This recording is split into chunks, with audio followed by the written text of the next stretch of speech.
അത്ഭുതം അതല്ലേ. മഴ പെയ്യുമ്പോൾ മഴ കൊള്ളാതിരിക്കാൻ കൊട നാം വിടർത്തുന്നത് പോലെ ദൈവം ഈ ലക്ഷക്കണക്കിന് ആളുകൾക്ക് ചൂട് തട്ടാതിരിക്കാൻ മേഘത്തിൻ്റെ വലിയൊരു കവറിങ്, അത് ദൈവത്തിന് മാത്രമേ വെക്കൂ. പോപ്പിക്കൊടക്കാർ വിചാരിച്ചാൽ അതൊക്കെയല്ല, മോളിൽ ഈ കൊട വിരിക്കാനൊക്കെയില്ല. ദൈവം വിചാരിച്ച മാത്രമേ വെക്കൂ. കാരണം മേഘം ദൈവത്തിൻ്റെയാണ്. ദൈവം ഒരു അംബ്രല്ല വിരിച്ചു, അതിൻ്റെ കീഴിൽ കൂടെ, കൊടയ്ക്ക് കീഴിൽ കൂടെ ഇവരെ വെയിലേൽക്കാതെ നടത്തി. ഇനി രാത്രിയോ, അവരുടെ കയ്യിലുണ്ടോ മൊബൈൽ ഫോൺ, അവരുടെ കയ്യിലുണ്ടോ ടോർച്ച്, അവരുടെ കയ്യിലുണ്ടോ പെട്രോമാക്സ്? ഇതൊന്നുമില്ല. ഈ ലക്ഷക്കണക്കിനായ ആളുകൾക്ക് ടോർച്ച് തെളിച്ചുകൊണ്ട് കാര്യവുമില്ല. അതിന് അഗ്നിസ്തംഭം. എന്തൊരു വലിയ അത്ഭുതമാണ്! ഇങ്ങനെ തൂണായിട്ട് തീയുടെ ഒരു സ്തംഭം, പില്ലറ്, അഗ്നിസ്തംഭം. എന്തോരു വെളിച്ചമാണ് ആ പ്രദേശം മുഴുവൻ. സൂപ്പർ നാച്ചുറലായിട്ട് ദൈവം ചെയ്ത പണിയാണ്. വേറെ ആർക്കും ചെയ്യാൻ ഒക്കുന്നതല്ലാതെ ആ അഗ്നിസ്തംഭം കൊടുക്കുക എന്നുള്ളത്. എത്ര അത്ഭുതമായിട്ട് അവരെ ഇരുട്ടിൽ കൂടെ ദൈവം നടത്തി. ചെങ്കടലിൻ്റെ അടുത്ത് വന്നപ്പോൾ മുമ്പോട്ട് പോകാൻ പാടില്ല, കാരണം കടലാണ്. പുറകോട്ടും പോകാൻ പാടില്ല, കാരണം പുറകെ തിരിഞ്ഞ് നോക്കിയപ്പോൾ ആണ്ട് വരുന്നു ഫറവോനും സൈന്യങ്ങളും രഥങ്ങളും കുതിരകളും ഒക്കെ ആയിട്ട്. ഇവരെ വിട്ടയച്ചത് മണ്ടത്തരമായിപ്പോയി, തിരിച്ചു ചെന്ന് പിടിക്കാം എന്ന് പറഞ്ഞ് പുറകെ അവർ വരിക. അങ്ങോട്ടും പോകാനൊക്കെയല്ല, മുമ്പോട്ടും പോകാനൊക്കെയല്ല. മുമ്പിൽ കടല, പിന്നെ എങ്ങനെ പോകുന്നത്? നിങ്ങൾക്കറിയാമല്ലോ. അത്ഭുതകരമായ നിലയിൽ മോശയോട് ദൈവം പറഞ്ഞു, ഗോ ഫോർവേഡ്, മുമ്പോട്ട് പോവുക. മോശയോട് വടി നീട്ടാൻ പറഞ്ഞു. വടി നീട്ടിയപ്പോൾ ആ കടൽ രണ്ടായിട്ട് പിളർന്നു. ആ കടലിൻ്റെ നടുവിൽ കൂടെ അവർ നടന്നുപോയി. വേദപുസ്തകത്തിലെ പഴയ നിയമത്തിലെ ഏറ്റവും വലിയ അത്ഭുതം അതാണ്. The greatest miracle in the Old Testament is the parting of the Red Sea. The Red Sea divided into two. രണ്ടായിട്ട് ആ കടൽ വിഭജിക്കപ്പെട്ടു. അതിൻ്റെ നടുക്കൂടെ ഇസ്രയേൽ മക്കൾ കടന്നുപോയി. ശത്രുക്കളെ ചെയ്യാൻ നോക്കി, പക്ഷേ വെള്ളം തിരിച്ചു വന്ന് അവരെ മൂടിക്കളഞ്ഞു. മരുഭൂമിയിൽ ആഹാരത്തിന് മുട്ട് വന്നപ്പോൾ ആകാശത്തു നിന്ന് ആഹാരം പൊഴിപ്പിച്ചു കൊടുത്തു, മന്ന. വെള്ളം വേണ്ടി വന്നപ്പോൾ പാറയിൽ നിന്ന് വെള്ളം കൊടുത്തു എന്ന് വേണ്ട, എന്തെല്ലാം നിലയിൽ ദൈവം കഴിഞ്ഞ കാലങ്ങളിൽ അവരെ നടത്തി. മിസ്രൈമിൽ നിന്ന് നിന്നെ വിടുവിച്ച യഹോവ. മിസ്രൈമിൽ അവരുടെ ജോലി എന്തായിരുന്നു? ഇഷ്ടിക ഉണ്ടാക്കലായിരുന്നു. ഇഷ്ടിക ഉണ്ടാക്കാനുള്ള വൈക്കോല് കൊടുക്കുകയില്ല, പക്ഷേ ഇഷ്ടിക ഉണ്ടാക്കണം. റോ മെറ്റീരിയൽ കൊടുക്കുകയില്ല, പക്ഷേ പ്രോഡക്റ്റ് ഉണ്ടാക്കണം. ഇത് നടക്കുന്ന കാര്യമാണോ? ഉണ്ടാക്കിയില്ലെങ്കിൽ അടിയോടടിയ ചാട്ടവാറ് കൊണ്ട് മിസ്രൈമിലെ ടാസ്ക് മാസ്റ്റേഴ്സ്, ഫറവോന്റെ കഠിന യജമാനന്മാര് അടിയാണ് ഇത് ഉണ്ടാക്കി കൊടുത്തില്ലെങ്കിൽ. എന്തോ ഒരു ഭയങ്കരമായ അടിമത്വത്തിൻ്റെ ജീവിതം. എന്നാൽ പുറപ്പാട് പുസ്തകത്തിൽ നമ്മൾ വായിക്കുന്ന പോലെ ദൈവം കരുണ കാണിച്ച് അവരുടെ വിഷമം മനസ്സിലാക്കി, മനസ്സലിഞ്ഞ് ഇറങ്ങി വന്ന് മോശയെ വിളിച്ച് അയച്ച് അത്ഭുതങ്ങൾ ചെയ്ത് അവരെ മിസ്രൈമിൽ നിന്ന് വിടുവിച്ച് മരുഭൂമിയിൽ കൂടെ നടത്തി കനാനിൽ കൊണ്ടുവന്ന് എത്തിച്ചു. ആ ദൈവം ഞാനാകുന്നു. അതാ ദൈവം പറയുന്നത്. മിസ്രൈം ദേശത്ത് നിന്ന് നിന്നെ കൊണ്ടുവന്ന യഹോവയായി ഞാൻ നിന്റെ ദൈവം ആകുന്നു. നമ്മുടെ ജീവിതമായിട്ടൊന്ന് തിരിഞ്ഞു നോക്കിയേ. നമ്മെ ഈ ലോകത്തിൽ ജീവിക്കാനായിട്ടൊരു ജീവിതം തന്നു. കഴിഞ്ഞ ഇത്രയും വർഷങ്ങൾ ദൈവം നമ്മെ ഈ ലോകത്തിൽ ആരോഗ്യത്തോടും ബലത്തോടും കൂടെ സംരക്ഷിച്ചു. നമുക്ക് വേണ്ടതെല്ലാം തന്നു. ബുദ്ധി തന്നു, ചിന്തിക്കാനുള്ള കഴിവ് തന്നു, ശക്തി തന്നു. ഇതെല്ലാം ദൈവം നമുക്ക് ദാനമായി തന്നതാണ്. നമ്മുടെ മിടുക്കൊണ്ടല്ല നമ്മൾ ജീവനോടിരിക്കുന്നത്, അല്ലേ? മനുഷ്യൻ്റെയൊക്കെ മട്ട് കണ്ടാൽ തോന്നും ഇപ്പം ഞാനാ എൻ്റെ ജീവിതത്തെ ഇപ്പം പിടിച്ചു നിർത്തിയിരിക്കുന്നതെന്ന്. ടക്ക് ടക്ക് ടക്ക് ടക്കെന്ന് അടിച്ചുകൊണ്ടിരിക്കുന്ന ഹൃദയം ഒന്ന് നിന്നാൽ മതി, സകലം എടുക്കും, അതോടുകൂടെ അവസാനിച്ചു. വെല്ലൂർ CMC ക്രിസ്ത്യൻ മെഡിക്കൽ കോളേജിലെ ഒരു ഡോക്ടർ ഒരിക്കലും ഒരു പ്രസംഗം നടത്തിയപ്പോൾ ഒരു രസകരമായ കാര്യം അദ്ദേഹം പറഞ്ഞു. അദ്ദേഹം ഡോക്ടർ തന്നെ പറഞ്ഞതാണല്ലോ. ഹാർട്ട് ബീറ്റിനെ കുറിച്ച് അദ്ദേഹം പറയാം. അപ്പോൾ ഈ ഡോക്ടർ പറയാണ്, ഹാർട്ട് ബീറ്റ് ചെയ്യുന്നത് ചെണ്ട അടിക്കുന്ന പോലല്ല, ടക്ക് ടക്ക് ടക്ക് ടക്ക് ടക്ക് ടക്ക് അങ്ങനല്ല ഹാർട്ട് ബീറ്റ് ചെയ്യുന്നത്. ഹാർട്ട് ബീറ്റ് ചെയ്യുന്നതിന് ഒരു പോസ് ഉണ്ട്, ഒരു റിതമുണ്ട്, അതായത് ഒരു ട്യൂണുണ്ട്. ഹാർട്ട് ബീറ്റ് ചെയ്യുമ്പോൾ ഇടയ്ക്ക് നിർത്തിയാണ് ഹാർട്ട് ബീറ്റ് ചെയ്യുന്നത്. ലപ് ടപ്പ് ടപ്പ് അങ്ങനെ ഹാർട്ട് ബീറ്റ് ചെയ്യുന്നത്. ടപ്പ് ടപ്പ് ടപ്പ് ടപ്പ് ടപ്പ് അങ്ങനല്ല ഹാർട്ട് ബീറ്റ് ചെയ്യുന്നത്. അപ്പോൾ ഈ ഡോക്ടർ പറയാണ്, ഇത് എന്തിനാ ഇടയ്ക്കൊരു പോസ് ഉള്ളതെന്ന് അറിയാമോ? പോസ് എന്ന് പറഞ്ഞാൽ നിർത്തുന്നത് എന്തിനാണെന്ന് അറിയാമോ? ഹൃദയം ഒന്ന് ഇടിച്ചിട്ട്, ടപ്പ് എന്ന് ഇടിച്ചിട്ട് സൃഷ്ടാവിങ്കിലേക്ക് നോക്കുകയാണ്, അടുത്തത് ഇടിക്കണോ അത് ഇവിടെ നിർത്തണോ? അപ്പോൾ സൃഷ്ടാവ് പറയാണ്, ഓക്കെ ഗോ ഹെഡ്, ഇടിച്ചു എന്ന് പറയുമ്പോൾ ലപ്പ്, പിന്നെയും പോസ്. ഇനി എന്തോ ചെയ്യണ്ടേ? അടുത്ത ലപ്പ് എന്ന് ഇടിക്കണോ അതോ ഇവിടെ കൊണ്ട് സ്റ്റോപ്പ് ചെയ്യണോ? അപ്പോൾ സൃഷ്ടാവ് പറയാണ്, ഇടിച്ചു, ലപ്പ്, പിന്നെയും മുകളിലോട്ട് നോക്കുക. അപ്പോൾ ഈ പോസിൽ ഡോക്ടർ പറയുന്നത്, ഓരോ ഹാർട്ട് ബീറ്റ് കഴിയുമ്പോഴും ഹൃദയം ഇടിപ്പിക്കാൻ ആരംഭിച്ച സൃഷ്ടാവിങ്കിലേക്ക്, ദൈവത്തെങ്കിലേക്ക് ഹൃദയം നോക്കുകയാണ്, ഇനി ഇടിക്കണോ വേണ്ടയോ? Each heart beat is controlled by God. അങ്ങനെ ഇടിച്ചിടിച്ചിടിച്ചിടിച്ച് ഒരു ദിവസം ഇനി ഇടിക്കണോന്ന് ചോദിക്കുമ്പോൾ സൃഷ്ടാവ് പറയും, ആ മതി, ഇനഫ്. അടുത്ത ദിവസം പത്രത്തിൽ പടം, എല്ലാം തീർന്നു അല്ലേ? അന്തിമ വിസിലടിച്ചു, കളി തീർന്നു, ആള് കളത്തിൽ നിന്ന് കയറി, സകലവും കഴിഞ്ഞു. എന്തോ പറ്റിയേ? ആറ്റം ബോംബ് വല്ലതും വീണു? ആറ്റം ബോംബൊന്നും വീണില്ല, ടപ്പെന്ന് ഇനി പറയണ്ടെന്ന് പറഞ്ഞു, അത്രയേ ഉള്ളൂ. അതോടെ സകല പരിപാടിയും തീർന്നു. എന്തൊരു അത്ഭുതമല്ലേ നമ്മുടെ ജീവിതം! ദൈവം നിലനിർത്തുക. നമ്മുടെ മിടുക്കുകൊണ്ട് നമ്മളിങ്ങനെ ഓടി നടക്കാനല്ല, ദൈവമാണ് നമുക്ക് ജീവിതം തന്നത്. ആ ജീവൻ നിലനിർത്തുന്നത് ദൈവമാണ്. മിസ്രയീമിൽ നിന്ന് വിടുവിച്ചു എന്ന് പറയുന്ന പോലെ പാപത്തിൻ്റെ, പിശാചിൻ്റെ അടിമത്തിൽ നിന്ന് നമ്മെ വിടുവിക്കാൻ സ്വർഗം വിട്ടിറങ്ങി വന്ന് നമുക്ക് വേണ്ടി ക്രൂശിൽ മരിച്ച് ഉയർത്തെഴുന്നേറ്റ് നമ്മെ രക്ഷിച്ച് ദൈവമക്കളാക്കി അത്ഭുതകരമായിട്ട് ദൈവം നമ്മെ ഈ ലോകത്തിൽ നടത്തുക. മിസ്രയീമിൽ നിങ്ങളെ കൊണ്ടുവന്ന ദൈവം, നിങ്ങളെ രക്ഷിച്ച ദൈവം, നിങ്ങളെ ജീവനോട് സൂക്ഷിക്കുന്ന ദൈവം ഞാനാകുന്നു എന്ന് ദൈവം പറയാം. എന്നിട്ട് ദൈവം എന്താ പറയുന്നേ? ദൈവം പറയാണ്, നിന്റെ വായ് വിസ്താരത്തിൽ തുറക്കുക, ഞാൻ അതിനെ നിറയ്ക്കും. Open thy mouth widely and I will fill it. I want to bless you. നിന്നെ അനുഗ്രഹിക്കാൻ ഞാൻ ആഗ്രഹിക്കുന്നു. അതല്ലേ എൻ്റെ അർത്ഥം? നിന്റെ വായ് വിസ്താരത്തിൽ തുറക്കുക, ഞാനതിനെ നിറയ്ക്കുമെന്ന് പറഞ്ഞാൽ എൻ്റെ അനുഗ്രഹങ്ങൾ പ്രാപിക്കാനായിട്ട് നീ തയ്യാറാവുക. സകല നന്മകളാലും ഞാൻ നിന്നെ അനുഗ്രഹിക്കാം. ഒന്നാമത് ഞാൻ പറഞ്ഞല്ലോ, ഞാൻ 3 കാര്യങ്ങൾ ഈ വാക്യത്തിൽ, ഈ ഭാഗത്തു നിന്ന് പറയാമെന്ന്. ഒന്നാമത് ഞാൻ പറയാൻ ആഗ്രഹിക്കുന്ന കാര്യം ഇതാണ്: God has scheduled to bless each one of us. നമ്മെ ഓരോരുത്തരെയും അനുഗ്രഹിക്കാൻ ദൈവം പദ്ധതി ഇട്ടിരിക്കുകയാണ്. അതുകൊണ്ടാണ് നിന്റെ വായ് വിസ്താരത്തിൽ തുറക്കുക, ഞാനതിനെ നിറയ്ക്കുമെന്ന് പറയുന്നത്. God has scheduled to bless each one of you. നിങ്ങളെ ഓരോരുത്തരെയും അനുഗ്രഹിക്കാൻ ദൈവം പദ്ധതി ഇട്ടിരിക്കുകയാണ്. എന്തുകൊണ്ടാണ് ദൈവം അങ്ങനെ പദ്ധതി ഇട്ടിരിക്കുന്നത്? ദൈവം നല്ലവനായതുകൊണ്ട്. വേദപുസ്തകത്തിൽ പറഞ്ഞിട്ടുണ്ട്, ഇപ്പോൾ ബാക്കിയെല്ലാം വായിക്കുന്നില്ല, നിങ്ങൾക്ക് അറിയാമായിരിക്കുമല്ലോ. God is good. ദൈവം നല്ലവൻ. യഹോവ എല്ലാവർക്കും നല്ലവൻ. വേദപുസ്തകത്തിലൊരു വാക്യമാണ്. യഹോവ എല്ലാവർക്കും നല്ലവൻ. ഈ 145-ാം സങ്കീർത്തനത്തിൽ ദൈവത്തെക്കുറിച്ച്, ദൈവത്തിൻ്റെ സ്വഭാവത്തെക്കുറിച്ച് പറയുന്ന 2-3 നല്ല വാക്യങ്ങളുണ്ട്. ഞാനതൊന്ന് നിങ്ങളെ വായിച്ചു കേൾപ്പിക്കട്ടെ. ദൈവത്തിൻ്റെ സ്വഭാവം എങ്ങനെയുള്ളതാണ്? What kind of a God we have. നമുക്കുള്ള ദൈവം എങ്ങനെയുള്ളവനാണ്? What are his characteristics. 145-8. Jehovah കൃപയും കരുണയും ദീർഘക്ഷമയും മഹാദയയുമുള്ളവൻ. യഹോവ എല്ലാവർക്കും നല്ലവൻ. തൻ്റെ സകല പ്രവൃത്തികളോടും അവന് കരുണ തോന്നുന്നു. 17-ാം വാക്യം. യഹോവ തൻ്റെ സകല വഴികളിലും നീതിമാനും തൻ്റെ സകല പ്രവൃത്തികളിലും ദയാലുവുമാകുന്നു.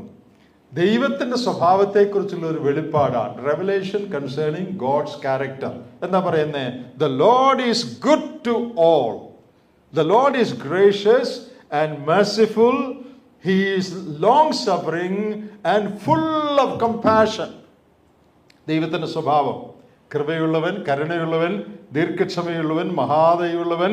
യഹോവ എല്ലാവർക്കും നല്ലവൻ. ദൈവം നല്ലവനായതുകൊണ്ട് നല്ല കാര്യങ്ങൾ മാത്രമേ ദൈവത്തിന് പ്ലാൻ ചെയ്യാൻ പറ്റൂ, ചിന്തിക്കാൻ പറ്റൂ. A good God can never make A bad plan. നിങ്ങളെല്ലാം അറിയണം, ദൈവം നല്ലവനാണെങ്കിൽ എൻ്റെ ജീവിതത്തെക്കുറിച്ചുള്ള ദൈവത്തിൻ്റെ പ്ലാൻ ഏറ്റവും നല്ലതാണ്. എന്തുകൊണ്ട്? ദൈവം നല്ലവനായോണ്ട്. ദൈവം നല്ലവനാണെങ്കിൽ ചീത്ത പ്ലാൻ ഉണ്ടാക്കാൻ ദൈവത്തിനൊക്കത്തില്ല. ദൈവം നല്ലവനാണെങ്കിൽ ദുഷ്ടത ചിന്തിക്കാൻ ദൈവത്തിനൊക്കെയില്ല. ദൈവം നല്ലവനായതുകൊണ്ട് എൻ്റെ ജീവിതത്തെ കുറിച്ച് ഏറ്റവും നല്ല കാര്യങ്ങളാണ് ദൈവം പ്ലാൻ ചെയ്യുന്നത്. ഇന്ന് രാത്രി നിങ്ങളോട് ആദ്യം പറയാൻ ഞാൻ ആഗ്രഹിച്ച കാര്യം അതാണ്. Dear young people, believe this.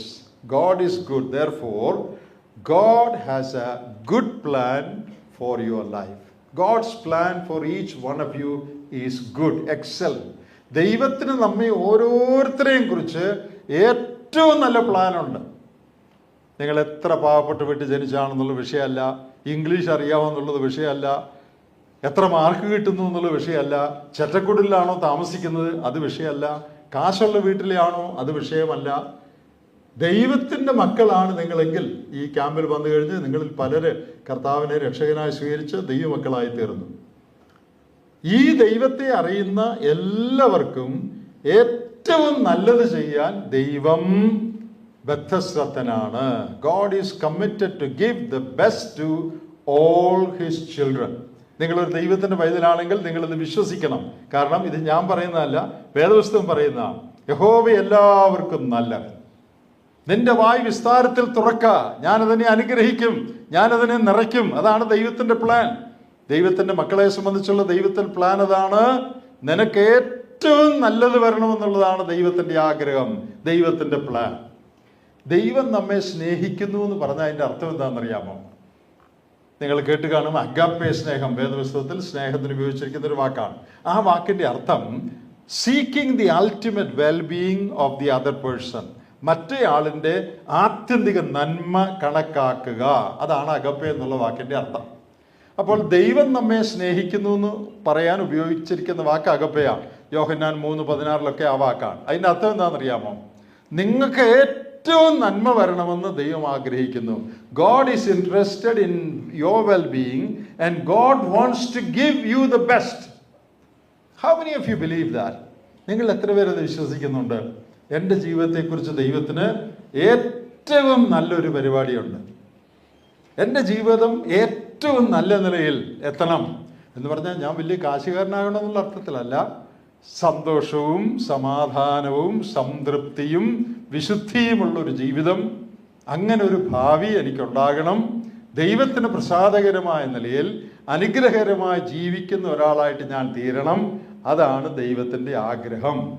ഇവിടെ ഇരിക്കുന്ന ഓരോരുത്തരോടും ഞാൻ പറയട്ടെ, നിങ്ങളുടെ ജീവിതത്തെക്കുറിച്ചുള്ള ദൈവത്തിൻ്റെ ആഗ്രഹം അതാണ്. നിങ്ങളുടെ ഒറ്റയാളെക്കുറിച്ചും മോശമായ ഒരു ആഗ്രഹം ദൈവത്തിനില്ല. നിങ്ങൾ തൊലഞ്ഞു പോകണം, നിങ്ങൾക്ക് എന്തെങ്കിലും കുഴപ്പം വരണം, നിങ്ങൾക്ക് ദോഷം വരണമെന്ന് ദൈവം ആഗ്രഹിക്കുന്നില്ല. അങ്ങനെ ആഗ്രഹിക്കാൻ ദൈവത്തിന് സാധിക്കുകയില്ല. എന്താ കാരണം? ദൈവം നല്ലവൻ.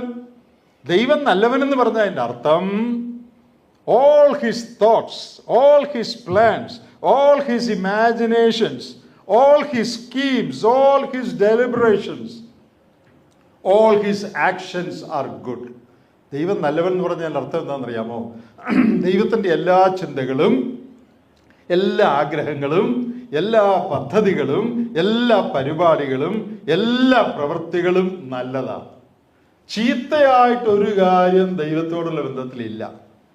അതുകൊണ്ട് ഇവിടെ ഇരിക്കുന്ന ഓരോരുത്തർക്കും ഏറ്റവും നല്ലത് വരണം. ഏറ്റവും അനുഗ്രഹിക്കപ്പെട്ട സന്തോഷകരമായ ഒരു ജീവിതം നിങ്ങൾ ഓരോരുത്തരും നയിക്കണം. അതാണ് ദൈവത്തിൻ്റെ ഇഷ്ടം. അത് നിങ്ങൾ പൂർണ്ണമായിട്ട് വിശ്വസിക്കണം. കാരണം വേദപുസ്തകം വെളിപ്പെടുത്തുന്നു. So God has scheduled to bless each one of us.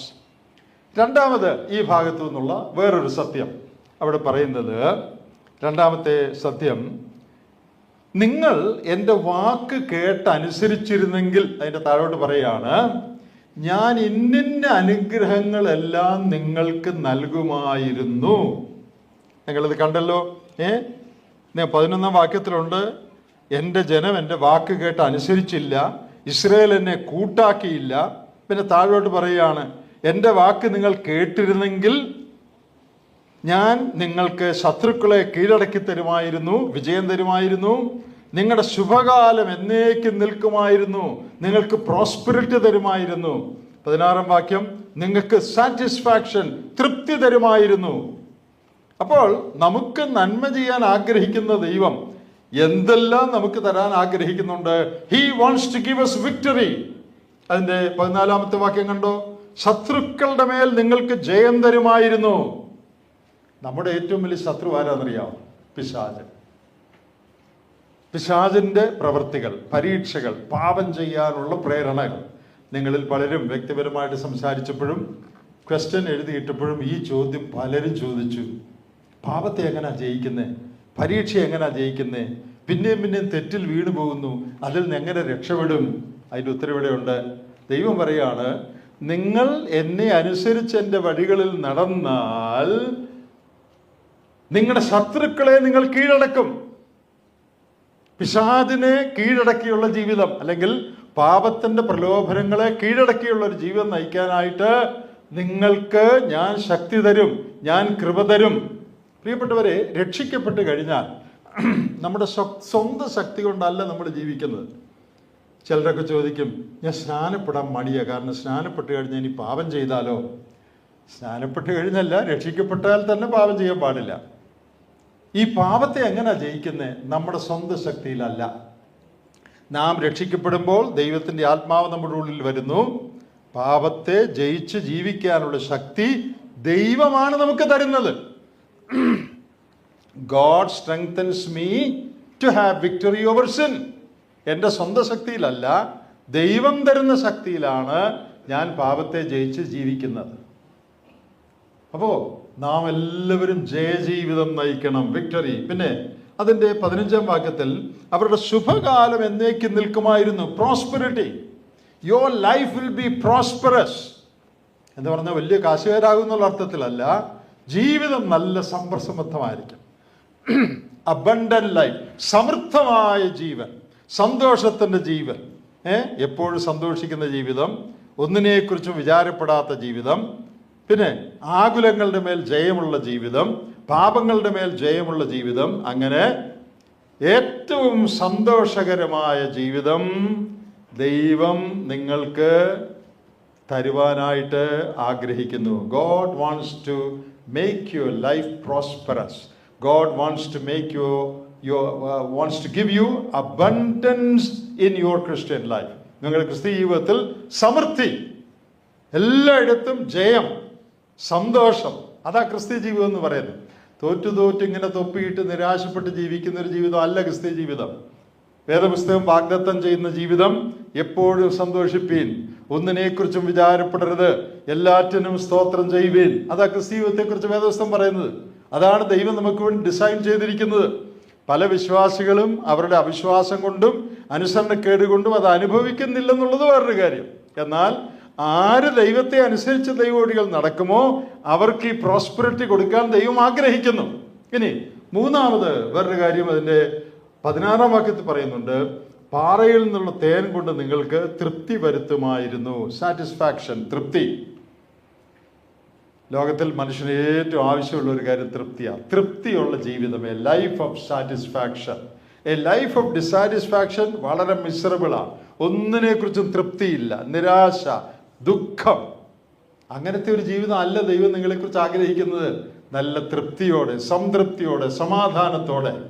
പൗലോസ് അപ്പോസ്തലൻ ഫിലിപ്പ് ലേഖനം 4-ാം അധ്യായത്തിൽ കാരാഗ്രഹത്തിൽ കിടക്കുകയാണ്, ജയിലിൽ കിടക്കുകയാണ്. ജയിലിൽ കിടന്നുകൊണ്ട് പൗലോസ് പറയാണ്, I have learn to be content. തൃപ്തനായിരിക്കാൻ ഞാൻ പഠിച്ചിരിക്കുന്നു. എല്ലാം ഉള്ളപ്പോഴും തൃപ്തി, ഒന്നും ഇല്ലാത്തപ്പോഴും തൃപ്തി. വിശന്നിരിക്കുമ്പോഴും തൃപ്തി, വയറ് നിറഞ്ഞിരിക്കുമ്പോഴും തൃപ്തി. അതാ ക്രിസ്തീയ ജീവിതം. ഏത് പരിതസ്ഥിതിയിലും തൃപ്തിയോടെ ജീവിക്കുക. അപ്പൊ ഈ 3 കാര്യങ്ങളാണ് ദൈവം ഇസ്രായേലിനോട് പറയുന്നത്. ഈ 3 കാര്യം നിനക്ക് തരാൻ ഞാൻ പ്ലാൻ ചെയ്തിരിക്കുകയായിരുന്നു. എന്തൊക്കെ? Give you victory, give you prosperity and give you satisfaction. നിങ്ങൾക്ക് ജയം തരുവാൻ, പാപത്തിൻ്റെ മേൽ, പരീക്ഷകളുടെ മേൽ, ശത്രുവിൻ്റെ മേൽ ജയം തരുവാൻ, ജീവിതം, നിങ്ങളുടെ ജീവിതം സമ്പൽ സമൃദ്ധമാക്കുവാൻ, ജീവിതം സംതൃപ്തിയുള്ള ജീവിതമാക്കി തീർക്കുവാൻ ഞാൻ ഷെഡ്യൂൾ ചെയ്തിരുന്നു. പക്ഷെ എന്ത് പറ്റി? ഇസ്രായേലിന് ഇതെല്ലാം ദൈവം ചെയ്തിരുന്നു, പക്ഷേ ഷെഡ്യൂൾ ചെയ്തിരുന്നു. പക്ഷെ എന്ത് പറ്റി? നമ്മൾ വായിക്കുന്നു 11-ാം വാക്യം, എൻ്റെ ജനം എൻ്റെ വാക്ക് കേട്ട് അനുസരിച്ചില്ല, അതുകൊണ്ട് ഈ അനുഗ്രഹങ്ങളൊന്നും അവർക്ക് കിട്ടിയില്ല. ഇതെല്ലാം കൊടുക്കാനായിരുന്നു ദൈവത്തിൻ്റെ പ്ലാൻ. പക്ഷേ അവർക്കത് അനുഭവിക്കാനൊത്തില്ല. എന്തുകൊണ്ടൊത്തില്ല? ദൈവം മനസ്സ് മാറ്റിക്കൊണ്ടല്ല. ഈ അനുഗ്രഹങ്ങൾ അനുഭവിക്കത്തക്കവണ്ണം അനുസരണത്തിൻ്റെ ജീവിതം അവർ നയിച്ചില്ല. അപ്പൊ രണ്ടാമത് ഞാൻ പറയാൻ ആഗ്രഹിക്കുന്ന point, enjoyment of God's blessings is tied to obedience in our life. ദൈവത്തിൻ്റെ അനുഗ്രഹങ്ങൾ നമ്മുടെ ജീവിതത്തിൽ അനുഭവിക്കുന്നത് ദൈവത്തിൻ്റെ വഴികളെ, കൽപ്പനകളെ എന്തുമാത്രം നാം അനുസരിക്കുന്നു എന്നുള്ളതിൻ്റെ അടിസ്ഥാനത്തിലാണ്. ദൈവ അനുഗ്രഹം പ്രോമിസ് ചെയ്തിട്ടുണ്ട്, അത് ഓട്ടോമാറ്റിക്കലി നമ്മൾ അനുഭവിക്കുകയില്ല. റേഡിയോയുടെ കാര്യം എടുക്കുക. റേഡിയോയിൽ നല്ല പാട്ടൊക്കെ അവര് ആകാശവാണി നല്ല പാട്ടൊക്കെ ബ്രോഡ്കാസ്റ്റ് ചെയ്യുന്നുണ്ട്. നമ്മുടെ വീട്ടിൽ റേഡിയോ ഉണ്ടെങ്കിൽ ആ പാട്ട് നമുക്ക് കേൾക്കാം. പക്ഷേ പാട്ട് കേൾക്കണമെങ്കിൽ റേഡിയോ ഉണ്ടായാൽ മാത്രം പോരാ, റേഡിയോ ട്യൂൺ ചെയ്യണം. ഏത് ഫ്രീക്വൻസി ട്യൂൺ ചെയ്യണം? ഏത് ഫ്രീക്വൻസിയിലാണോ ഈ പാട്ട് അവർ പ്രക്ഷേപണം ചെയ്യുന്നത്, ആ ഫ്രീക്വൻസിയിൽ നമ്മുടെ ജീവിതം, നമ്മുടെ റേഡിയോ ഫൈൻ ട്യൂൺ ചെയ്യണം. അപ്പോൾ ഈ നല്ല പാട്ട് നമുക്ക് കേൾക്കാം. നമ്മുടെ ജീവിതത്തിൻ്റെ കാര്യം അങ്ങനെയാണ്. ദൈവം നമുക്ക് ബ്ലെസ്സിങ് ബ്രോഡ്കാസ്റ്റ് ചെയ്തിരിക്കുക. ആർക്ക് വേണേലും എടുക്കാം ബ്ലെസ്സിങ്. പക്ഷെ എന്ത് ചെയ്യണം? നിന്റെ ജീവിതമാകുന്ന റേഡിയോ നീ ഫൈൻ ട്യൂൺ ചെയ്യണം. ദൈവത്തിൻ്റെ ഫ്രീക്വൻസിയിൽ ദൈവത്തെ അനുസരിച്ച് ജീവിക്കുക എന്നുള്ള ആ ഫ്രീക്വൻസിയിൽ നിന്റെ ജീവിതത്തെ നീ ക്രമീകരിക്കണം. ഇന്ന് ഉച്ചയ്ക്ക് ബെൻസിക്കെങ്കിള് അനുസരണത്തെക്കുറിച്ച് പറഞ്ഞു. ആദാമും ഹവ്വയും അനുസരിച്ചില്ല, അതുകൊണ്ട് വലിയ നഷ്ടം അവർക്കുണ്ടായി. അബ്രഹാം ദൈവത്തെ അനുസരിച്ചില്ല, അതുകൊണ്ട് തലമുറകൾ നീണ്ടു നിൽക്കുന്ന വൈരം, ഇസ്രയേലും അറബികളും തമ്മിലുള്ള വൈരം അതുകൊണ്ടുണ്ടായതാണ്. 3, മോശ ദൈവത്തെ അനുസരിച്ചില്ല, അതുകൊണ്ട് മോശയ്ക്ക് ലഭിക്കുമായിരുന്ന വലിയൊരു പദവി നഷ്ടപ്പെട്ടു. ദൈവത്തിൻ്റെ അനുഗ്രഹങ്ങൾ അനുസരണവുമായി ബന്ധപ്പെട്ടിരിക്കുന്നു. അതുകൊണ്ട് പ്രിയ കുഞ്ഞുങ്ങളെ, ഞാൻ ആദ്യം പറഞ്ഞതുപോലെ എല്ലാവർക്കും അനുഗ്രഹം തരാനാണ് ദൈവത്തിൻ്റെ പരിപാടി. പക്ഷേ ആ അനുഗ്രഹം അനുസരണവുമായി ബന്ധപ്പെട്ടായിരിക്കുന്നത്. ദൈവത്തിൻ്റെ കൽപ്പനകളെ അനുസരിച്ച് ദൈവത്തിൻ്റെ വഴികളിൽ നടന്നില്ലെങ്കിൽ ആ അനുഗ്രഹം മിസ്സാകും. നിങ്ങൾ എത്ര പേർക്ക് ദൈവത്തിൻ്റെ അനുഗ്രഹങ്ങൾ മിസ്സാക്കണം? ദൈവം നിങ്ങൾക്ക് തരാൻ ഉദ്ദേശിക്കുന്ന നന്മ, അനുഗ്രഹം എത്ര പേർക്ക് നഷ്ടപ്പെടുത്തണം?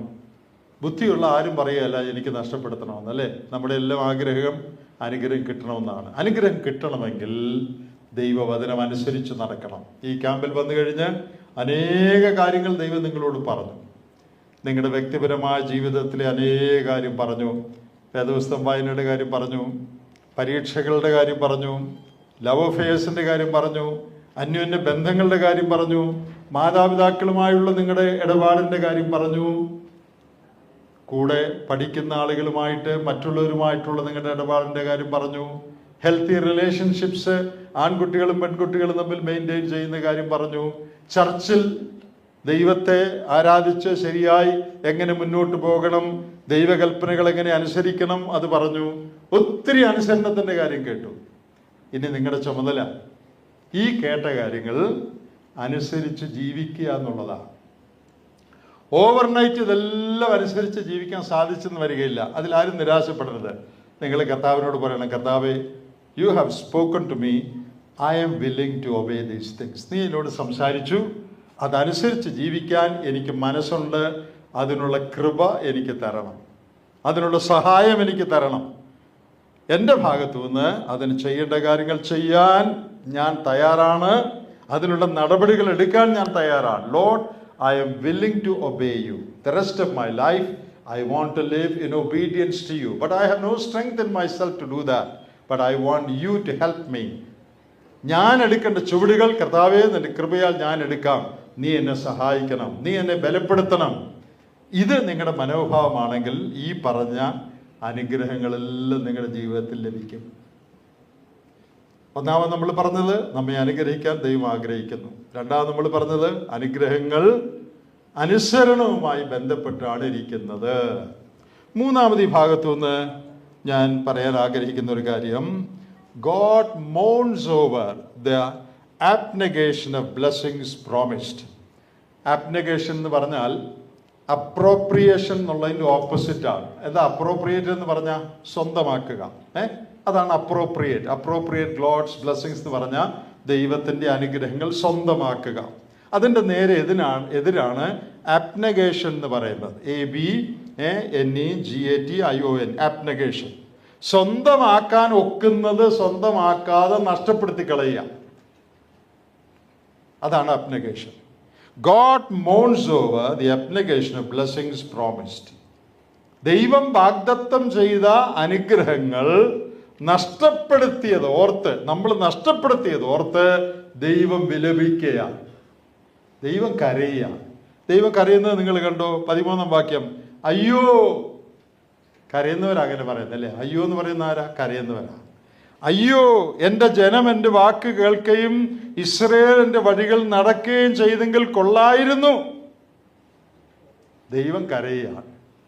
അയ്യോ, ഈ ജനം ഞാൻ പറയുന്നത് കേട്ട് നടന്നെങ്കിൽ കൊള്ളായിരുന്നു. അങ്ങനെ ജീവിച്ചിരുന്നെങ്കിൽ ഞാൻ അവരുടെ ശത്രുക്കളെ കീഴടക്കുമായിരുന്നു. മേൽത്തരമായ ശുഭകാലം എന്നേക്കും നിൽക്കുമായിരുന്നു.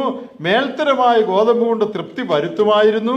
പക്ഷേ ഇപ്പോ അതൊന്നും ചെയ്യാൻ നിവൃത്തിയില്ല. God is mourning over the abnegation of his people. തൻ്റെ ജനം അനുഗ്രഹങ്ങളെ വൃഥാവാക്കി കളഞ്ഞതോർത്ത് ദൈവം വിലപിക്കുകയാണ്. പ്രിയപ്പെട്ടവരെ, നമ്മുടെ ജീവിതത്തെക്കുറിച്ച് ദൈവം സന്തോഷിക്കുകയാണോ വിലപിക്കുകയാണോ? ഞാൻ അവന് ഇന്ന അനുഗ്രഹങ്ങൾ കൊടുക്കാൻ വിചാരിച്ചിരുന്നു. അവൻ എൻ്റെ വഴികൾ നടക്കുമെങ്കിൽ അവൻ്റെ ജീവിതത്തെ ഏറ്റവും അനുഗ്രഹിക്കാൻ ഞാൻ വിചാരിച്ചിരുന്നു. പക്ഷേ അവൻ്റെ ജീവിതത്തെ അനുഗ്രഹിക്കാൻ എനിക്ക് പറ്റിയില്ല. എന്താ കാര്യം? അവൻ എൻ്റെ വഴികളിൽ നടന്നില്ല. അയ്യോ, എത്ര കഷ്ടം! നിങ്ങളിൽ ആരെങ്കിലും കുറിച്ച് ഇന്ന് രാത്രി ദൈവം കരയുന്നുണ്ടോ? Is God weeping or mourning over anyone's life here? ആ മകൾ എൻ്റെ വഴികളിൽ ശരിയായി നടന്നിരുന്നെങ്കിൽ എന്തെല്ലാം അനുഗ്രഹം ഞാൻ കൊടുത്തേനെ. പക്ഷേ എൻ്റെ വഴികൾ നടക്കാതെ സ്വന്തം ഇഷ്ടപ്രകാരം സ്വന്തം വഴികൾ നടക്കുകയാണ്. അതുകൊണ്ട് എനിക്ക് അനുഗ്രഹിക്കാനായിട്ട് സാധിക്കുകയില്ല. നമ്മുടെ ജീവിതത്തെ ഓർത്ത് ദൈവം സന്തോഷിക്കുകയാണ് വേണ്ടത്, അല്ലാതെ കരയല്ല വേണ്ടത്. നമുക്ക് ലഭിക്കാമായിരുന്ന അനുഗ്രഹം നഷ്ടപ്പെടുത്തുന്നല്ലോ എന്നുള്ളതാണ് ദൈവത്തിൻ്റെ ദുഃഖം. നമ്മൾ എത്രയോ ഭോഷന്മാരാണ് നമ്മുടെ ജീവിതത്തിൽ. എന്തെല്ലാം അനുഗ്രഹം ദൈവം നമുക്ക് തരാൻ ആഗ്രഹിക്കുന്നു. സമാധാനം, സന്തോഷം, പാപത്തിൻ്റെ മേൽ ജയമെന്ന് വേണ്ട എന്തെല്ലാം. എന്നാൽ അത് അനുഭവിക്കാതെ, അത് പ്രാപിക്കാതെ, അനുസരണമില്ലാത്തതുകൊണ്ട് അതെല്ലാം നഷ്ടപ്പെടുത്തി ജീവിക്കുക എന്തോ ഒരു കഷ്ടമാണ്. അമേരിക്കൻ പ്രസിഡന്റ് ഒരു സ്ഥലത്ത് സന്ദർശിക്കാൻ പോയൊരു കാര്യം ഞാൻ കേട്ടിട്ടുണ്ട്. അദ്ദേഹം ഏതോ ഒരു രാജ്യത്ത് സന്ദർശനത്തിനായിട്ട് പോയപ്പോൾ അദ്ദേഹത്തെ സ്വീകരിക്കാനായിട്ട് അനേക ആളുകൾ റോഡിൻ്റെ 2 വശത്തും കൂടിയിട്ടുണ്ട്. റെഡ് കാർപ്പറ്റ് വെൽക്കം നൽകുകയാണ് അദ്ദേഹത്തിന്. അദ്ദേഹം നടന്ന് ഇങ്ങനെ വരികയാണ്. 2 സൈഡിലും അനേക ആളുകൾ കൂടിയിട്ടുണ്ട്. അപ്പോൾ അതിൽ ഒരാളുടെ കയ്യിൽ തൻ്റെ കൊച്ചു കുഞ്ഞിനെയും കൊണ്ടാണ് അദ്ദേഹം വന്നിരിക്കുന്നത് പ്രസിഡന്റിനെ കാണാൻ. ഒരു മിടുക്കനായൊരു കുട്ടി. ആ കുട്ടി അപ്പൻ്റെ കയ്യിലിരിക്കുകയാണ്. പ്രസിഡന്റ് നടന്നിങ്ങനെ വരുമ്പോൾ ഈ കുട്ടിയുടെ അടുത്ത് വന്നപ്പോൾ പ്രസിഡന്റ് ആ കുട്ടിയുടെ നേരെ കൈ നീട്ടി ഷെയ്ക്കാൻഡ് കൊടുക്കാൻ. ഓ, എന്തൊരു പദവിയല്ലേ! അമേരിക്കൻ പ്രസിഡന്റിനെങ്ങാനും ഷെയ്ക്കാൻഡ് നമ്മൾ കൊടുത്തെങ്കിൽ പിന്നെ താഴെ ആയിരിക്കുകയല്ല നമ്മൾ ഇരിക്കുന്നത്. എന്തോ ഒരു പദവിയല്ലേ! അമേരിക്കൻ പ്രസിഡന്റ് കൊച്ചിൻ്റെ നേരെ കൈ നീട്ടി. അപ്പോൾ ഈ കൊച്ചെന്തോ ചെയ്യുന്നറിയാമോ? കൊച്ച് കൈ ഇങ്ങനെ പുറകോട്ട് ഇങ്ങനെ വെച്ച്, പിള്ളേർ കാണിക്കുന്ന നിങ്ങളെ കണ്ടിട്ടുണ്ടല്ലോ അല്ലേ? കൊച്ച് പ്രസിഡന്റ് കൈ നീട്ടിയപ്പോൾ കൊച്ച് കൈ ഇങ്ങനെ വെച്ചു. 2-3 പ്രാവശ്യം പ്രസിഡന്റ് ഇങ്ങനെ ശ്രമിച്ചു. പിന്നെ പ്രസിഡന്റ് ഒക്കെ നടന്നു പോയി. കുറച്ച് കഴിഞ്ഞപ്പോൾ ആ കുഞ്ഞിൻ്റെ പപ്പ ചോദിച്ചു, എൻ്റെ മോനെ, പ്രസിഡന്റ് നിൻ്റെ നേരെ കൈ നീട്ടിയിട്ട് നീ എന്നാ കൈ കൊടുക്കാഞ്ഞ്? അപ്പോൾ അവൻ പറയാം, എൻ്റെ കയ്യിലൊരു ചോക്ലേറ്റ് ഉണ്ടായിരുന്നു. പ്രസിഡന്റിന് കൈ കൊടുക്കാൻ പോയാൽ ചോക്ലേറ്റ് താഴെ പോകും. നമ്മൾ പലരും പ്രസിഡന്റിന് കൈ കൊടുക്കാൻ മടിച്ചു നിൽക്കുക. കാരണം ലോലിപ്പപ്പ് ചപ്പിക്കൊണ്ട് നടക്കുക. പാപത്തിൻ്റെ രസമാകുന്ന ലോലിപ്പപ്പ്, പോണോഗ്രഫി ആകുന്ന ലോലിപ്പപ്പ്, ലവ് അഫെയർ ആകുന്ന ലോലിപ്പപ്പ്, വേറെ പല പല പല ലോലിപ്പകൾ ചപ്പി അത് ആസ്വദിച്ചുകൊണ്ട് നമ്മൾ ജീവിക്കുക. ദൈവം നമ്മുടെ നേരെ കൈ നീട്ടുന്നുണ്ട്, പക്ഷെ നമ്മൾ കൈ പുറകെ പിടിച്ചിരിക്കുക. കാരണം ഈ ലോലിപ്പപ്പ് കളയാൻ നമ്മൾ റെഡിയല്ല. പ്രസിഡന്റിന് കൈ കൊടുത്തില്ലേലും വേണ്ടിയല്ല, ഇത് കയ്യിൽ നിന്ന് ഞാൻ കളയുകയല്ല. ഇന്ന് രാത്രി ദൈവം നിന്റെ നേരെ കൈ നീട്ടുക, നിന്നെ സഹായിക്കാൻ, നിനക്ക് ജയം നൽകാൻ, നിനക്ക് പ്രോസ്പെറിറ്റി നൽകാൻ, നിനക്ക് വിജയം നൽകാൻ, നിന്റെ ജീവിതത്തെ ഏറ്റവും ഔന്നത്യത്തിൽ എത്തിക്കാൻ ദൈവം നിന്റെ നേരെ കൈ നീട്ടുക. God is stretching his hand towards you tonight. Will you also stretch your hand and say, yes Lord? നിങ്ങളും കൈ കർത്താവിൻ്റെ നേരെ നീട്ടി, കർത്താവേ, ഇനിയുള്ള കാലം ക്യാമ്പിൽ വന്ന് അനേക കാര്യങ്ങൾ പഠിച്ചു, തെറ്റുകൾ മനസ്സിലാക്കി, അത് തിരുത്തണമെന്ന് ആഗ്രഹമുണ്ട്. നീ എന്നെ സഹായിക്കണം. ഇനിയുള്ള കാലം നിന്റെ കൈ പിടിച്ച് നിനക്ക് ക്ഷയിക്കാൻ എന്ന് ജീവിക്കാൻ ഞാൻ ആഗ്രഹിക്കുന്നുവെന്ന് ഇന്ന് രാത്രി നിങ്ങൾ എത്ര പേര് പറയും? അതോ ആ കുട്ടിയെപ്പോലെ കൈ പുറകോട്ട് മടക്കി എനിക്ക് ഈ ലോലിപ്പപ്പ് മതി, പ്രസിഡന്റിന് കൈയൊന്നും കൊടുക്കണ്ട എന്ന് പറയുന്ന മണ്ടന്മാരാണോ നിങ്ങൾ? ഒരു രാജാവ് ഒരിക്കൽ ഒരു വലിയ വിരുന്ന് കഴിച്ചു. സകല മനുഷ്യരെയും, ഭിക്ഷക്കാരെയും, വഴിയെ പോകുന്ന എല്ലാവരെയും, സകല ആളുകളെയും ക്ഷണിച്ചു. ഏതോ ഒരു പ്രത്യേക ഒക്കേഷനിൽ രാജാവ് വലിയൊരു വിരുന്ന് കഴിക്കുക. ആർക്കും വന്ന് ഇഷ്ടം പോലെ ഭക്ഷിക്കാം. രാജാവിൻ്റെ വിരുന്നെന്ന് പറഞ്ഞാൽ പിന്നെ അതിൽ കുറവില്ലല്ലോ. ബഫയാണ്. അനേക ഐറ്റംസ് ഇങ്ങനെ വെച്ചിരിക്കുക. പാത്രമെടുത്ത് ഇഷ്ടം പോലെ കഴിക്കാം. ഒരു ഭിക്ഷക്കാരൻ, വഴിയെ പോയ ഒരാൾ രാജാവിൻ്റെ വീട്ടിൽ ശാപ്പാടുണ്ടെന്ന് പറഞ്ഞ് അയാൾ കയറി. പക്ഷേ ഈ ഭിക്ഷക്കാരന് തോളിലൊരു മാറാപ്പുണ്ട്, ഒരു ഭാണ്ണമുണ്ട്. നിങ്ങൾ കണ്ടു കാണുമല്ലോ അല്ലേ? ഭിക്ഷക്കാരൊക്കെ ചിലർ അല്ലെ പ്രാന്തന്മാരൊക്കെ തോളിലൊരു തുണിസഞ്ചിയൊക്കെ ഇട്ട. അതിനകത്ത് എന്തുമായിരിക്കും? അതിനകത്ത് ചപ്പും ചവറും ടൈലറിങ് ഷോപ്പിൽ നിന്ന് കട്ട് ചെയ്ത ഉടുപ്പിൻ്റെ ബാക്കിയും ചെരുപ്പിൻ്റെ ബാക്കിയും ഒക്കെ, അല്ലാതെ അതിനകത്ത് സ്വർണ്ണവും വെള്ളിയൊന്നും അല്ല. ഈ ഭാണ്ഡം ഇയാളുടെ തോളിലുണ്ട്. അതുകൊണ്ട് ഇയാൾ വന്നിരിക്കുന്നത്. അപ്പം ഈ ബഫയുടെ മുമ്പിൽ വരുമ്പോൾ ഒരു കൈ പ്ലേറ്റാന്ന് ഓർത്തോണേ. ഇത് ഓരോ ഐറ്റംസ് ഇടാൻ ഒക്കുന്നില്ല. കാരണം ഇയാളിങ്ങനെ ഇടാൻ കുനിയുമ്പം ഈ ഭാണ്ഡം ഇങ്ങനെ മുമ്പിലോട്ട് വരും.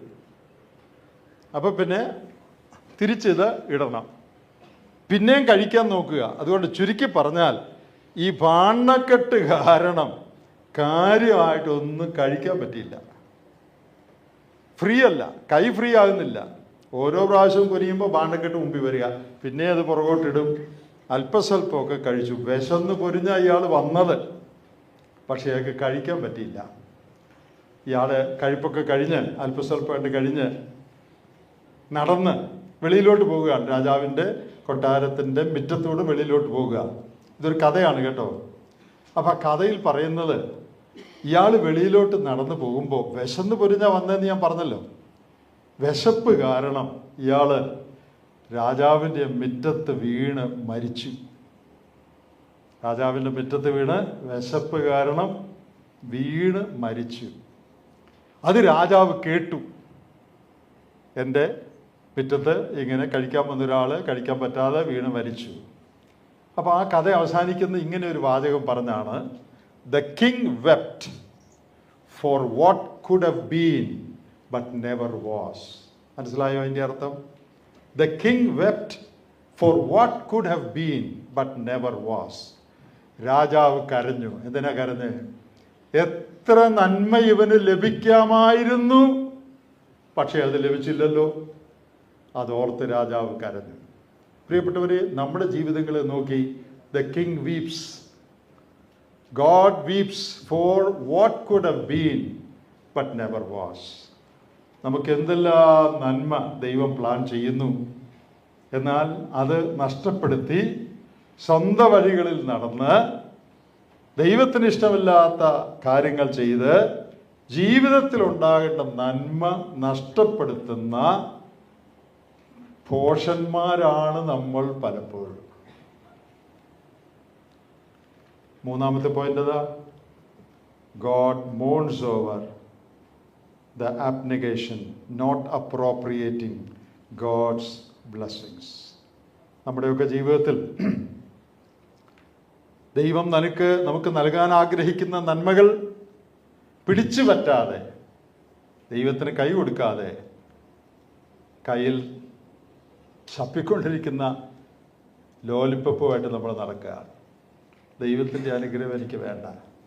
പ്രിയപ്പെട്ടവരെ, നിങ്ങൾക്കറിയാമോ, ആരെല്ലാം ദൈവത്തെ കഴിഞ്ഞ കാലങ്ങളിൽ മാനിച്ചിട്ടുണ്ടോ അവരെല്ലാവരും ദൈവം മാനിച്ചിട്ടുണ്ട്.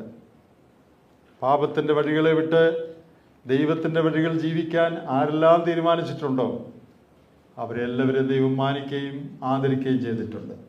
ഇവിടെ നിങ്ങൾക്ക് ക്ലാസ് എടുക്കുന്ന ഞങ്ങൾ, അല്ലെങ്കിൽ നിങ്ങളെ ഹെൽപ്പ് ചെയ്യുന്ന സീനിയേഴ്സ്, ഞങ്ങളാരും സൂപ്പർമെൻ ഒന്നുമല്ല, വെറും സാധാരണ മനുഷ്യരാണ്. എന്നാൽ നിങ്ങളെപ്പോലെ ജീവിതത്തിൻ്റെ ചില ഘട്ടങ്ങളിൽ ഇതുപോലുള്ള സത്യങ്ങൾ ചില ക്യാമ്പുകളിലോ മറ്റു നിലകളിലോ കേൾക്കാനിടയായി ദൈവത്തോട് യേശു പറയാനിടയായതുകൊണ്ട് ദൈവം ഞങ്ങളുടെ ജീവിതത്തെ അനുഗ്രഹിച്ചു. ഞാൻ ബാല്യത്തിൽ തന്നെ രക്ഷിക്കപ്പെട്ടതാണ്. ദൈവഭക്തിയുള്ള കുടുംബത്തിലാണ് ജനിച്ചു വളർന്ന്. അപ്പനും അമ്മയും വളരെ നല്ല ആളുകളായിരുന്നു. ചെറുപ്പത്തിൽ ബാല്യത്തിൽ തന്നെ രക്ഷിക്കപ്പെടാനിടയായി. എനിക്ക് 14 വയസ്സുള്ളപ്പോൾ, അന്ന് 10ാം ക്ലാസ് നിങ്ങളുടെ പ്രായമാണ്, 10ാം ക്ലാസ്സിൽ പഠിക്കുമ്പോൾ, അത് 10th സ്റ്റുഡൻസ് ക്യാമ്പൊന്നും അല്ല, ഞാൻ 10 പഠിക്കാറെന്നേ ഉള്ളൂ. ഒരു യൂത്ത് ക്യാമ്പിൽ ഞാൻ പങ്കെടുത്തു. ആ യൂത്ത് ക്യാമ്പിൽ വെച്ച് ദൈവം എന്നോട് സംസാരിച്ചു. ഞാനിപ്പോൾ നിങ്ങളോട് പ്രസംഗിക്കുന്ന പോലെ വർഷങ്ങൾക്ക് മുമ്പ് എന്നോട് അല്ല, ആ കൂട്ടത്തോട് ഒരു ദൈവദാസൻ സംസാരിച്ചു. നിങ്ങളുടെ ജീവിതം പൂർണ്ണമായിട്ട് ദൈവത്തിൻ്റെ കയ്യിൽ കൊടുക്കുക, ദൈവം അതിനെ അനുഗ്രഹിക്കും എന്നുള്ള സന്ദേശം ഞാൻ കേട്ടു. അന്ന് രാത്രി ഞാൻ കർത്താവിനോട് പറഞ്ഞു, ഞാൻ നേരത്തെ രക്ഷിക്കപ്പെട്ടതാണ്, ഞാനത് പറഞ്ഞല്ലോ. അന്ന് രാത്രി ഞാൻ കർത്താവിനോട് പറഞ്ഞു, കർത്താവേ, here I give my life to you. ഇന്ന് രാത്രി എൻ്റെ ജീവിതം ഞാൻ നിനക്കായിട്ട് തരുന്നു. സുവിശേഷ വിലയ്ക്ക് പോകാനൊന്നുമല്ല, എൻ്റെ ജീവിതം നിനക്കായിട്ട് ഞാൻ തരുന്നു. നിൻ്റെ ഇഷ്ടം എൻ്റെ ജീവിതത്തിൽ നീ നിറവേറ്റണം. എനിക്ക് നിൻ്റെ വഴി മാത്രം മതി, സ്വന്തം വഴി വേണ്ട, ദൈവത്തിൻ്റെ വഴി മതി. നിനക്ക് ഞാൻ എൻ്റെ കൈ തരുന്നു. എൻ്റെ ജീവിതം നീ എടുക്കണം, നിനക്ക് ഇഷ്ടമുള്ളതുപോലെ ആക്കി തീർക്കണമെന്ന് ഞാൻ അന്ന് രാത്രി കർത്താവിനോട് പറഞ്ഞു. പ്രിയപ്പെട്ടവരെ, ഞാനിപ്പോൾ അത് 14ാമത്തെ വയസ്സിലാണ്, എത്രയോ വർഷം മുമ്പുള്ള കാര്യമാണ്. ഞാനിന്ന് തിരിഞ്ഞു നോക്കുമ്പോൾ ദൈവം എത്ര വിശ്വസ്തനായിരുന്നു. എൻ്റെ പഠിത്തത്തിൽ എന്നെ സഹായിച്ചു. ഞാൻ ജോലി ചെയ്തിരുന്നു, പല ഇന്ത്യയിലും വെളിയിലും ജോലി ചെയ്തിട്ടുണ്ട്. എൻ്റെ ജോലി കാര്യത്തിൽ സഹായിച്ചു, എൻ്റെ വിവാഹകാര്യത്തിൽ സഹായിച്ചു, കുടുംബജീവിതത്തിൽ സഹായിച്ചു. കുറേ വർഷങ്ങൾ കഴിഞ്ഞപ്പോൾ സുവിശേഷ വേലയ്ക്ക് പോകാനുള്ള വിളി എനിക്കുണ്ടായി. എൻ്റെ ജോലി രാജിവെച്ചു. കഴിഞ്ഞ 38 വർഷത്തോളമായി സുവിശേഷ വേല ചെയ്യുകയാണ്. ലോകത്തിൻ്റെ അനേക ഭാഗങ്ങൾ പോയി കർത്താവിനെക്കുറിച്ച് പറയാനും അനേക യങ്സ്റ്റേഴ്സിനെ ഹെൽപ്പ് ചെയ്യാനും ദൈവം എന്നെ ഉപയോഗിക്കുന്നു. എൻ്റെ ജീവിതം പെർഫെക്റ്റ് അല്ല, തോൽവിയില്ലാത്ത ജീവിതമല്ല, കുറവുകളൊക്കെ വരുന്നുണ്ട്. അത് അതാത് സമയത്ത് ഏറ്റുപറഞ്ഞ് ദൈവത്തിൻ്റെ കൈപിടിച്ച് മുമ്പോട്ട് പോവുക. ജീവിതത്തിൽ സംതൃപ്തിയും സമാധാനവും ജയവും ഞാൻ അനുഭവിക്കുക. ഇംഗ്ലീഷിലൊരു പാട്ടുണ്ട്, നിങ്ങൾ കേട്ട് കാണും. It is no secret what God can do, what he has done for others he will do for you. ദൈവം എനിക്ക് വേണ്ടി ചെയ്തത്, അല്ലെങ്കിൽ എന്നെപ്പോലെ അനേകർക്ക് വേണ്ടി ചെയ്തത് രഹസ്യമല്ല. മറ്റുള്ളവർക്ക് വേണ്ടി അവൻ ചെയ്തത് നിങ്ങൾക്ക് വേണ്ടിയും ചെയ്യും. ദൈവത്തിന് മുഖപക്ഷമില്ല. God is no respecter of persons. ഇന്നാരെന്നോ ഇന്ന വീട്ടിലെ ആളെന്നോ ഒന്നുമില്ല. ആര് ദൈവത്തിൻ്റെ വഴികളിൽ കൽപ്പനകൾ അനുസരിച്ച് നടക്കുവാൻ തീരുമാനിക്കുമോ, തങ്ങളെ തന്നെ ദൈവത്തിന് ആരെ ഏൽപ്പിച്ചു കൊടുക്കുമോ, അവരുടെ ജീവിതത്തെ അനുഗ്രഹിക്കുവാൻ ദൈവത്തിന് മനസ്സാണ്. എൻ്റെ പ്രസംഗം ഞാൻ അവസാനിപ്പിക്കട്ടെ. ഇനി കൂടുതൽ പറയേണ്ടല്ലോ. ഒത്തിരി കാര്യ ദിവസങ്ങൾ നിങ്ങൾ കേട്ടു. Now the ball is in your court. പന്തിപ്പം നിങ്ങളുടെ കോർട്ടില്ല. ഇനി നിങ്ങളാണ് തീരുമാനിക്കേണ്ടത് ഈ കേട്ട കാര്യങ്ങളുടെ വെളിച്ചത്തിൽ എന്ത് ചെയ്യണം. പണ്ട് ജീവിച്ചു വന്ന പോലെ തുടർന്നും എങ്ങനെയെങ്കിലുമൊക്കെ ജീവിക്കണമെന്നാണോ തീരുമാനം? അതോ ദൈവം എനിക്ക് അവസരം തന്നു, കഴിഞ്ഞ കാലങ്ങളിൽ ദൈവം എന്നെ സഹായിച്ചു, ജീവനോടെ സൂക്ഷിച്ചു, ഈ സത്യങ്ങൾ കേൾക്കാൻ ദൈവം അവസരം തന്നു, ഞാൻ ഈ അവസരം പാഴാക്കത്തില്ല. ദൈവമേ, കഴിഞ്ഞ കാലത്ത് വന്നുപോയ എൻ്റെ കുറവുകൾ ഞാൻ ഏറ്റുപറയുന്നു, എന്നോട് ക്ഷമിക്കണം. അറിവില്ലായ്മ കൊണ്ടും അനുസരണക്കേട് കൊണ്ടും ഒത്തിരി എൻ്റെ ജീവിതം, ഹിന്ദി പറഞ്ഞാൽ മേനെ ബർബാദ് കിയ, എൻ്റെ ജീവിതം ഞാൻ ഒത്തിരി നശിപ്പിച്ചിട്ടുണ്ട്, വേസ്റ്റ് ചെയ്തിട്ടുണ്ട്. ഞാൻ ഏറ്റുപറയുന്ന എന്നോട് ക്ഷമിക്കണം. ഇനിയുള്ള കാലം എൻ്റെ കൈ നിനക്ക് ഇന്ന് രാത്രി ഞാൻ തരികയാണ്. നിൻ്റെ ഇഷ്ടം എൻ്റെ ജീവിതത്തിൽ ചെയ്ത് നിന്നെ പ്രസാദിപ്പിച്ച് ജീവിക്കാൻ എനിക്ക് ആഗ്രഹമുണ്ട്. കർത്താവേ, എന്നെ സഹായിക്കണമേ. ഇവിടെ ഇരിക്കുന്ന നിങ്ങളിൽ ചിലർ ഇതുവരെ രക്ഷിക്കപ്പെട്ടിട്ടില്ല, ഒരു പക്ഷേ ദൈവമക്കളായി തീർന്നിട്ടില്ല. ഇന്ന് രാത്രി അതിനും ദൈവം നമുക്ക് അവസരം തരികയാണ്. അതിനാണ് നിങ്ങളെ ക്യാമ്പിൽ കൊണ്ടുവന്നത്. ഈ ക്യാമ്പിൽ വന്ന് അനേകം രക്ഷിക്കപ്പെട്ടു, നിങ്ങൾ അറിഞ്ഞെന്ന് ഞാൻ വിചാരിക്കുന്നു. എന്നാൽ ഇതുവരെ രക്ഷിക്കപ്പെടാത്ത ആരെങ്കിലും ഉണ്ടോ? ഇന്ന് രാത്രി ദൈവം നിങ്ങൾക്ക് അവസരം തരികയാണ്. ദൈവത്തിൻ്റെ മുമ്പിൽ, കർത്താവേ, ഞാനൊരു പാപി, എൻ്റെ പാപത്തിൻ്റെ ശിക്ഷ എനിക്ക് പകരം യേശു കർത്താവ് ക്രൂശിൽ സഹിച്ചു മരിച്ചു ഉയർത്തെഴുന്നേറ്റു എന്ന് ഞാൻ വിശ്വസിക്കുന്നു. ആ യേശുവിൽ എൻ്റെ പാപമോചനത്തിനായി ഞാൻ ശരണപ്പെടുന്നു. കർത്താവേ, എന്നെ രക്ഷിക്കണം, പാപിയായ എന്നെ രക്ഷിക്കണം, എൻ്റെ പാപങ്ങൾ ക്ഷമിക്കണം, എൻ്റെ ജീവിതത്തിലേക്ക് വരണം കർത്താവേ എന്ന് ഇന്ന് രാത്രി നിങ്ങൾ പറയുമെങ്കിൽ കർത്താവ് നിങ്ങളുടെ ജീവിതത്തിലേക്ക് വരും, നിങ്ങളുടെ ജീവിതത്തെ തന്നെ സ്വന്തമാക്കും. നിങ്ങളുടെ ജീവിതത്തിൽ അനേക പ്രശ്നങ്ങളും പ്രയാസങ്ങളൊക്കെ ഉണ്ടായിരിക്കും. അതെല്ലാം ദൈവം ഉത്തരവാദിത്വം എടുത്ത് God will take care of all the problems in your life. നിങ്ങളുടെ കുടുംബത്തിൽ പ്രശ്നം കാണും, അപ്പനമ്മമാർക്ക് പ്രശ്നം കാണും, സാമ്പത്തിക പ്രശ്നം കാണും. അതിലൊന്നും ആരും നിരാശപ്പെട്ടു പോകണ്ട. നിങ്ങൾ ദൈവമക്കളായി തീർന്ന് ദൈവത്തെ അനുസരിച്ച് ജീവിക്കുമെങ്കിൽ നിങ്ങളുടെ സകല റെസ്പോൺസിബിലിറ്റിയും ദൈവം ഏറ്റെടുത്ത് കരുതിക്കൊള്ളും. ആരും അതിനെക്കുറിച്ച് വിചാരപ്പെടണ്ട. ഏറ്റവും അനുഗ്രഹിക്കപ്പെട്ട ധന്യമായ ഒരു ജീവിതത്തിൻ്റെ ഉടമകളായി നിങ്ങൾ തീരും. ഇന്ന് രാത്രി നമ്മുടെ ക്യാമ്പ് അവസാനിക്കുന്ന സമയത്ത് നിങ്ങളുടെ തീരുമാനം എന്തായിരിക്കും? ദൈവത്തോട് നിങ്ങൾ പറയുമോ, കർത്താവേ, ഞാൻ ഇന്ന് രാത്രി നിന്നെ സ്വീകരിക്കുന്നു എന്നൊരു പക്ഷേ ചിലർക്ക് പറയാൻ കഴിയും. അല്ല, സ്വീകരിച്ചവരാണെങ്കിൽ ഇന്ന് രാത്രി എൻ്റെ കൈ ഞാൻ നിനക്ക് തരുന്നു, ഇനിയുള്ള കാലം നിന്റെ വഴികൾ നടക്കാൻ ഞാൻ തീരുമാനിക്കുന്നു. ദൈവത്തിന് വേണ്ടി ജീവിക്കുവാൻ, ദൈവത്തിൻ്റെ വഴിയിൽ ജീവിക്കാൻ ഞാൻ തീരുമാനിക്കുന്നു. നീ എന്നെ അനുഗ്രഹിക്കാൻ പദ്ധതി ഇട്ടിട്ടുണ്ടല്ലോ, ആ ഒരു അനുഗ്രഹം എനിക്ക് നഷ്ടപ്പെടുത്തണ്ട കർത്താവേ, എന്നെ സഹായിക്കണമേ. ഇന്ന് രാത്രി നിങ്ങൾ എത്ര പേര് കർത്താവിനോടത് പറയും? നമുക്ക് പ്രാർത്ഥനയ്ക്കായിട്ട് നമ്മുടെ കണ്ണുകളെ ദൈവസന്നിധിയിൽ അടയ്ക്കാം. ഈ ദിവസങ്ങളിൽ ദൈവം നിങ്ങളോട് സംസാരിച്ചു. ഏതെല്ലാം മേഖലകളിൽ ദൈവം കൈവച്ചു എന്നുള്ളത് ഞങ്ങൾക്ക് അറിഞ്ഞുകൂടാ, എന്നാൽ നിങ്ങൾക്കറിയാം. ഈ കേട്ട കാര്യങ്ങളുടെ വെളിച്ചത്തിൽ നിങ്ങളെ അനുഗ്രഹിക്കുവാൻ ആഗ്രഹിക്കുന്ന ദൈവത്തോട്, കർത്താവെ, ഞാൻ ഇന്ന് രാത്രി നിന്നോട് പ്രതികരിക്കുന്നു.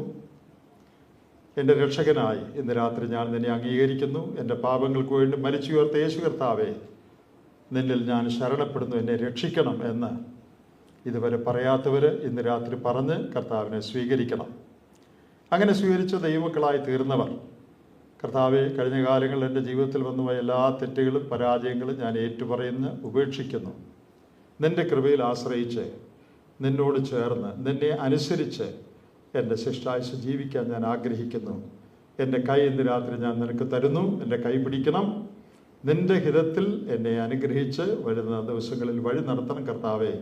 ഇന്ന് രാത്രി അതിനായി ഞാൻ എന്നെ തന്നെ നിൻ്റെ കയ്യിലേക്ക് സമർപ്പിക്കുന്നു. ഒരു നിമിഷം മൗനമായിട്ട് പ്രാർത്ഥിക്കാനായിട്ട് ഞാൻ തരികയാണ്. എല്ലാവരും നിശബ്ദരായി ദൈവസന്നിധിയിൽ പ്രാർത്ഥിക്കുമ്പോൾ കർത്താവിനോട് നിങ്ങൾക്ക് പറയാനുള്ള ഒരു മിനിറ്റാണിത്.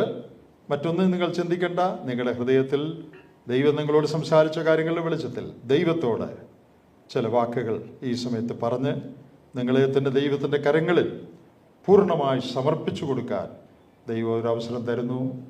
ഒരു നിമിഷം നിശബ്ദമായി നാം ഇരിക്കുമ്പോൾ ദൈവത്തോട് നിങ്ങൾ സംസാരിച്ച് നിങ്ങളെ തന്നെ ദൈവത്തിൻ്റെ കയ്യിൽ ഏൽപ്പിച്ചു കൊടുക്കുന്നു.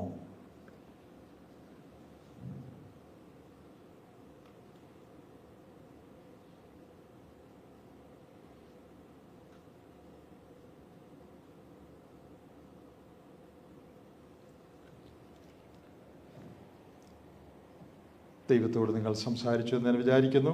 ഇന്ന് രാത്രി കർത്താവെ, ഈ കേട്ട കാര്യങ്ങളുടെ വെളിച്ചത്തിൽ നിനക്കായിട്ട് എന്നെ തന്നെ ഞാൻ പൂർണ്ണമായി സമർപ്പിക്കുന്നു.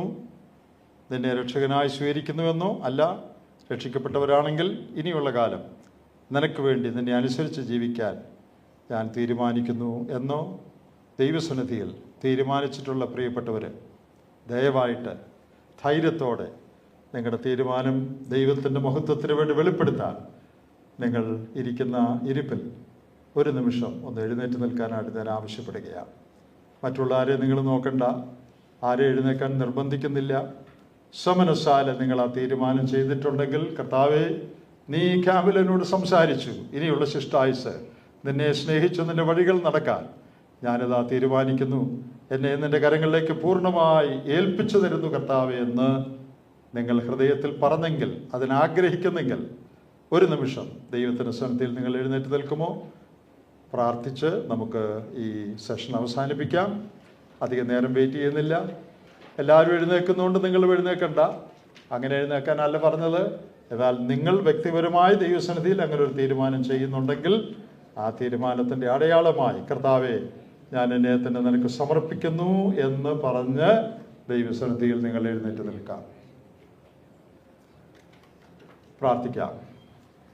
ഞങ്ങളുടെ സ്നേഹമുള്ള പിതാവേ, ഇങ്ങനെ ഒരു ക്യാമ്പ് സംഘടിപ്പിക്കുവാൻ നിന്റെ മക്കളെ നീ സഹായിച്ചുകൊണ്ട് സ്തോത്രം. ഇത്രയും കുഞ്ഞുങ്ങളെ നീ അതിൽ കൂട്ടിവരുത്തി ഈ ദിവസങ്ങളിൽ വിലയേറിയ കാര്യങ്ങൾ നീ അവരോട് പറഞ്ഞു. അതിനായി സ്തോത്രം. ആ കേട്ട കാര്യങ്ങൾക്ക് ഞങ്ങളിതാ കീഴ്പ്പെടുന്നു. കർത്താവിൻ്റെ കൈപിടിച്ച് കർത്താവിനെ അനുസരിച്ച് ജീവിപ്പാൻ ഞങ്ങൾ തീരുമാനിക്കുന്നു എന്നുള്ളതിൻ്റെ അടയാളമായി നിൻ്റെ സന്നിധിയിൽ തീരുമാനം ചെയ്ത എല്ലാ കുഞ്ഞുങ്ങളെയും പ്രാർത്ഥനയുടെ കരത്തിൽ ദൈവത്തിൻ്റെ സന്നിധിയിൽ ഏൽപ്പിക്കുന്നു. സ്വന്തം ശക്തിയിൽ അത് കഴിയുകയില്ലല്ലോ. അതുകൊണ്ട് നീ അവർക്ക് കഴിവും ശക്തിയും കൊടുക്കുകയും വരുന്ന ദിവസങ്ങളിൽ പൂർണ്ണമായി നിന്നെ പിൻപറ്റി ജീവിപ്പാൻ എല്ലാവർക്കും കൃപ നൽകി എല്ലാവരെയും അനുഗ്രഹിക്കുകയും ചെയ്യണമെന്ന് അവിടുത്തെ പുത്രൻ്റെ വലിയൊരു നാമത്തിൽ ഞങ്ങൾ പ്രാർത്ഥിക്കുന്നു. കേൾക്കണമേ.